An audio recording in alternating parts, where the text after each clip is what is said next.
And I'm sorry for the things I didn't say. But in all fairness to myself, you just weren't forthcoming. You didn't tell me what you needed from me. And in retrospect, I know, oh, you needed this from me, you needed that from me. But I just was blind. I was just so in love with you. Everything that I could see about you was wonderful and beautiful. I know, of course, that you're not perfect. But I chose. I made the decision to accept you. Oh my gosh. Are you kidding? Gentleman Jack and peanut butter. Oh my gosh. Oh my gosh. It's so, the combinations. Excuse me. Maybe. You see, the whiskey.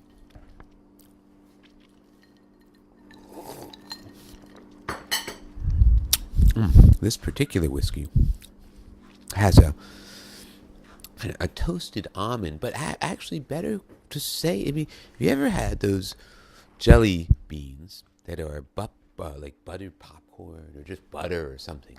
One of those flavors. Now, if you remove any hint of synthetic taste, because those things tend to be interesting, but there's something missing. Or there's something added, something you don't like. You take away any hint of that. Because, after a whiskey is like wine. Something goes on. I mean, it's food, corn, right? There's corn whiskey and rye whiskey. Potato whiskey, that's vodka, I think, and wheat. Well, wheat, I mean, there's both. I think, never mind, I don't know, it doesn't matter. But they're all made I mean, there's clearly some differences between wine, but no. The important thing is they're basically either grain or fruit or vegetable. They're living things that undergo significant changes as a result of fermentation and then aging and all that other stuff. You go, oh my gosh, this whiskey has so many interesting flavors. Well, I would say I'm not sure it's got so many. I might get tired of it. I might, but I don't know. At the moment, I'm thinking, well, I just had some peanut butter with it, and I'm going, oh my gosh, Arito. I'm going to have a little bit more right now. But you see, last time I had too much peanut butter. I think what it is I should have it in my mouth. Leave it in my mouth. No, I think it's the other way around. I should have some peanut butter. Swallow it. Or most of it, anyway. Just maybe have just a tiny bit left. Kind of coat my tongue and my roof of my mouth. Right, and maybe that. I'll try that. Okay, I'm coating that. Okay, right now. I'm still getting rid of some. I don't want a huge amount.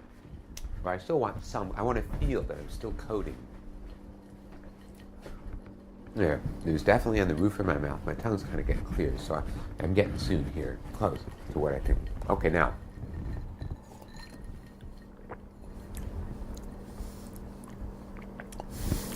Yeah. And now, okay, this isn't exactly what I got before. I'm not sure I got it exactly right. Wait, what the hell do I mean by exactly right? I'm not getting what I got before, but I'm getting something else. I think that's the nature of this stuff. It's got such intense tastes.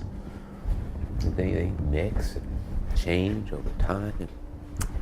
Especially if you add it to something that's got a very solid taste by itself, but solid, but not necessarily sharp. Bananas and peanut butter.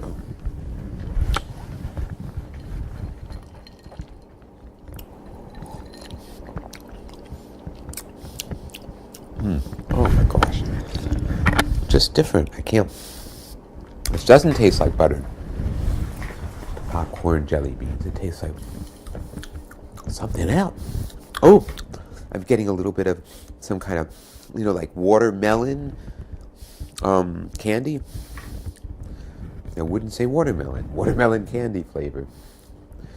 but again with no hint of syntheticness, so that there's none of that to kind of, the experience.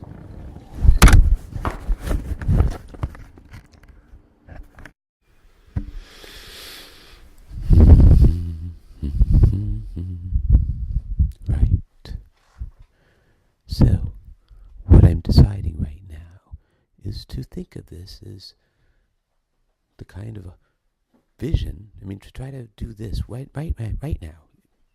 There's no time like the now, right?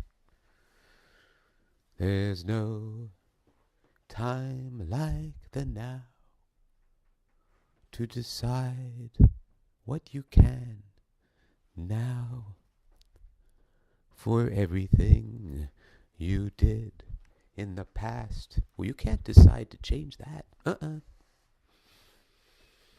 And things that you are, that may or may not happen in the future, well, that's exactly it. No control over that either. It's only what happens now. What happens now? Now. They call me Mellow Yellow. Right. They call me Mellow Yellow. Smellow Jello. The Smellow Jello refers to the beginning of the last chapter of Joyce's Ulysses, when Leopold Bloom is coming home from his odyssey, and quite an odyssey it was.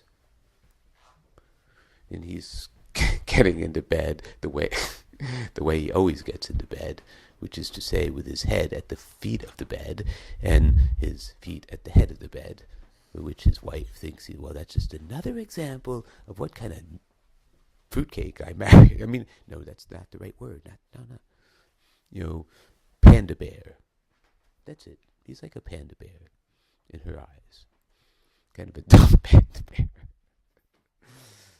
But she could always get over him. That's why. Well, because he understood women. That's why. Oh, that day under the Moorish wall when he asked. At first, I didn't answer. I just looked out over the harbor and thought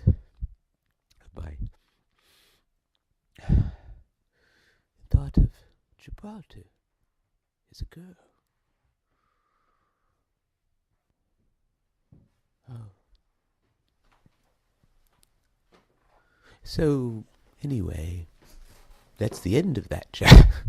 That's quite a book. And the last word, the ultimate word of that book. Well, if you don't know, you should just grab a copy of the book and just open it up to the very last page and see what that last word is, because it is the most powerful word that has ever existed.